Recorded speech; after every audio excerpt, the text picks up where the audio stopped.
Это программа «Новости IT». Здравствуйте. Первую часть посвятим автотематике. На дорогах, наконец, появится первый российский серийный электрокар. КАМА-1 спроектировали в центре компетенции новые производственные технологии. Индустриальным же партнером выступил КАМАЗ. По их заявлению, авто готово к серийному производству. В КАМА-1 частично использовали комплектующие европейских и азиатских автопроизводителей, но большинство деталей отечественные.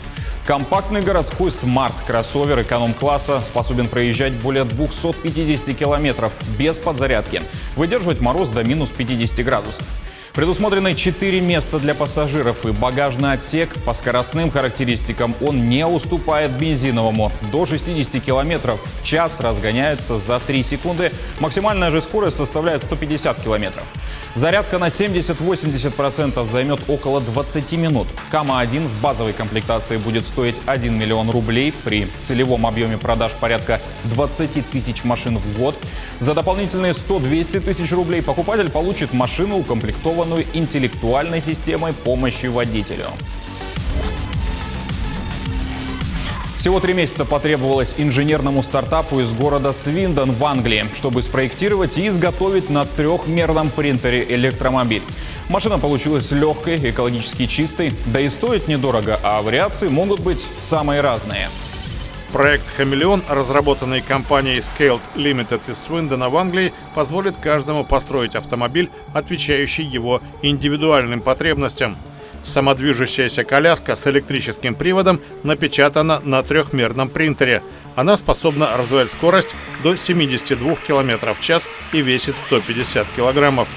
Напечатать можно любое транспортное средство: компактный фургон для доставки товаров по городу, электрический велосипед или машину для патрулирования периметра какого-либо объекта. Процесс производства, как утверждают инженеры, практически не оставляет отходов. Некоторые детали изготовлены из пластика, прошедшего вторичную переработку. По окончанию срока службы его можно переработать опять. По мнению конструкторов, эта идея и ее практическое воплощение дают возможность перейти от серийного производства к серийной настройке продукции под конкретные нужды. Базовая платформа получила название «Хамелеон», поскольку имитирует способность этой рептилии адаптироваться к условиям среды. Одни и те же детали и программное обеспечение используются для выпуска машин, отвечающим пожеланиям того или иного заказчика. А ловить нарушителей в 21 веке будут с помощью камер видеонаблюдения. Да не обычных, а умных. Полиция в Нидерландах тестирует приборы и программное обеспечение, с помощью которых будут идентифицировать водителей, пользующихся мобильными телефонами за рулем. Система пока не будет выписывать штрафы, но продлится такой карнавал щедрости лишь в тестовый период.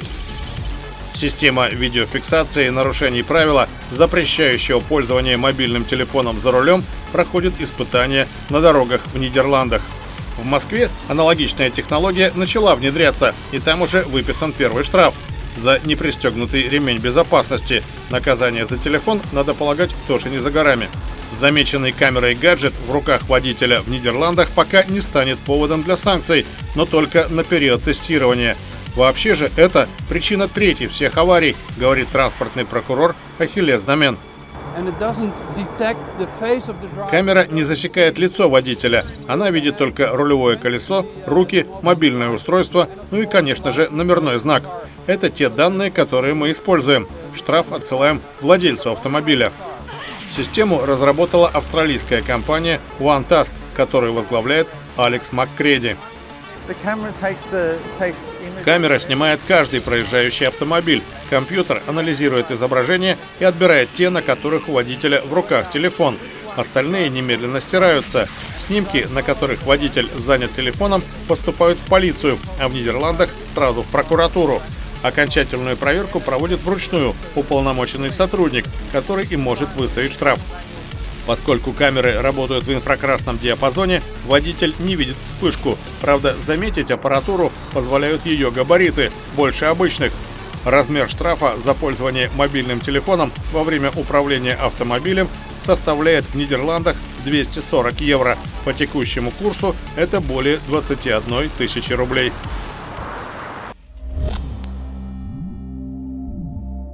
Усть-Алданский район Якутии планирует полностью подключить КВОЛС в 2021 году. Благодаря программе по устранению цифрового неравенства там уже подключены к всемирной паутине 23 населенных пункта, что составляет 81%. Крупные якутские IT-компании отобрали проекты для сотрудничества. Стартап «Экспедиция» определила 13 финалистов в 3 направлениях. Стартапам и работающим компаниям в рамках конкурса предлагалось поработать над технологическими решениями для ряда крупных организаций. Среди них международный сервис перевозок InDriver, а также дочерняя компания «Алросы» «Алроса IT». Так, InDriver отобрал 2 проекта. В финал трека «Алроса» вышли 7 решений. Онлайн-формат конкурса позволил расширить географию участников. Заявки на конкурс подали 40 регионов России. Мы хотели новый вызов, потому что мы поняли то, что мы обладаем достаточными компетенциями для того, чтобы делиться нашим опытом со всей России. И мы как определили, что у нас должен быть конкретный заказчик. То есть мы не просто ищем проекты для себя, но мы можем найти проекты и для других организаций. Современное решение для цифровизации региона представили резиденты республиканского IT-парка на онлайн-конференции Сбера «Цифровой день». Одним из них стала цифровая платформа One Click Якутия. Это инструмент, через который якутяне могут предлагать свои улучшения и взаимодействовать с местными органами власти. В планах у разработчиков внедрение дополнительных сервисов, например, «Экоклик» – сервис мониторинга экологического состояния на территории Якутии.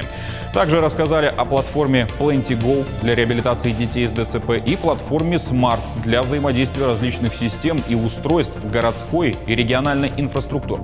Эксперты Сбера, присутствующие на сессии, отметили, что все проекты из Якутии крайне интересные и зрелые.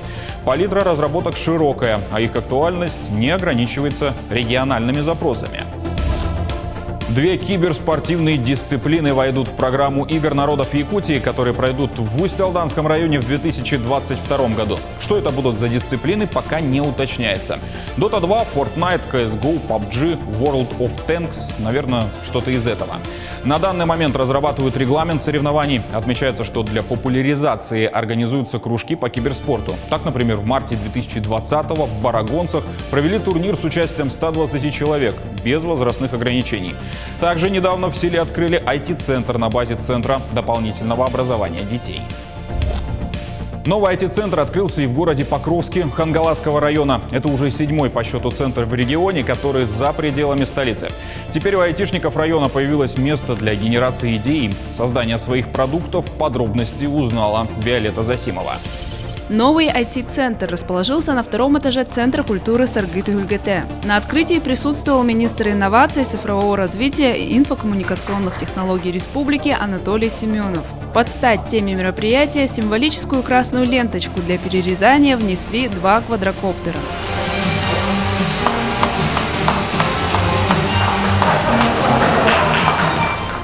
IT-центр – это место, где активные и талантливые люди превращают свои идеи в реальные дела.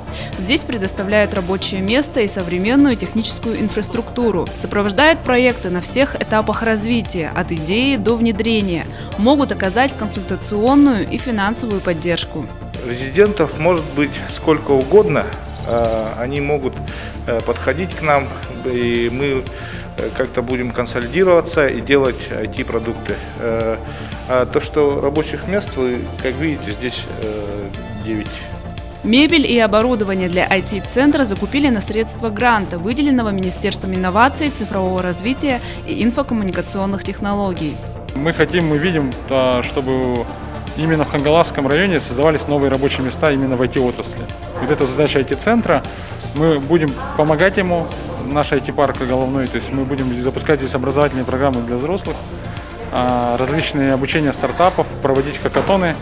Ну и, конечно, надеемся, что вот с небольшого IT-центра, который находится сейчас в Дворце культуры, он разрастется и, может быть, станет самостоятельным большим таким IT-центром, как в городе Якутске. Сейчас в IT-центре состоят 3 резидента. В скором времени они должны представить свой первый IT-продукт в сфере развлечений. До конца года должны открыться еще 2 подобных IT-центра в районах республики. Сегодня знакомимся с якутским проектом от компании «Зеленая лаборатория» Hompla, сокращенно от Home Plant System, домашняя система растений по-нашему. Основатели ответственные Людмила Попова, Валентин Куличкин, Юлия Гулина и Дмитрий Раскопов. Hompla – это гаджет для выращивания всех видов растений. Имеет Wi-Fi соединение, благодаря которому и с помощью приложения можно управлять всей этой кухней. Компания выпускает сменные посевные картриджи с субстрактом, семенами, нутриентами. Hompla считывает их и запускает необходимый режим выращивания. Происходит это благодаря встроенным светодиодным светильникам, которые по своим характеристикам на 92% идентичны солнечному свету. При этом потребление энергии небольшое, в 3 раза ниже в сравнении с уже традиционными камерами для взращивания и примерно равно потреблению одной обычной лампочки. Также, в отличие от конкурентов, те самые картриджи сводят к нулю шанс ошибиться в выборе семян и способе их взращивания, так как все происходит программно и автономно. Иными словами, нажал на кнопку и получил урожай. Зеленая лаборатория прошла акселерацию B8, стала резидентом технопарка Якутия, участником фонда Сколково и отобрана в американский акселератор Starta Ventures. Ну а теперь во что же можно будет поиграть в ближайшее время? Фанаты серии игр Half-Life дождались. Наконец, ремейк первой части про похождения Гордона Фримена Black Mesa вышла в свет. Официально. Разработчики перенесли в основной билд игры ряд правок и улучшений, которые призваны подтянуть общее качество, особенно в тех местах, которые явили свой лик публике еще несколько лет назад. А именно, полировка и художественные улучшения по всей игре, полная перепроверка освещения и геймплея в главе Power Up, полный редизайн второй карты в главе One and Rail, значительное улучшение, оптимизация по всей игре, которая улучшит производительность на слабых и средних ПК. Новый внешний вид щитов и архитектуры, обновленные субтитры и перевод на несколько языков, включая русский, украинский и английский. Однако все еще есть ряд ошибок, о которых авторы уже знают и обещают поправить. Например, в главном меню не работает контроллер, в интерфейсе не хватает раздела с выбором персонажа для мультиплеера, а ученые-женщины почему-то не лечат игрока. Если вы до сих пор откладывали знакомство с прекрасным ремейком Half-Life, то сейчас самое время. И на этом все. Повтор программы, как всегда, смотрите на YouTube-канале Якутия24, а также в Instagram-аккаунте yak24.ru. До встречи через неделю и всего доброго!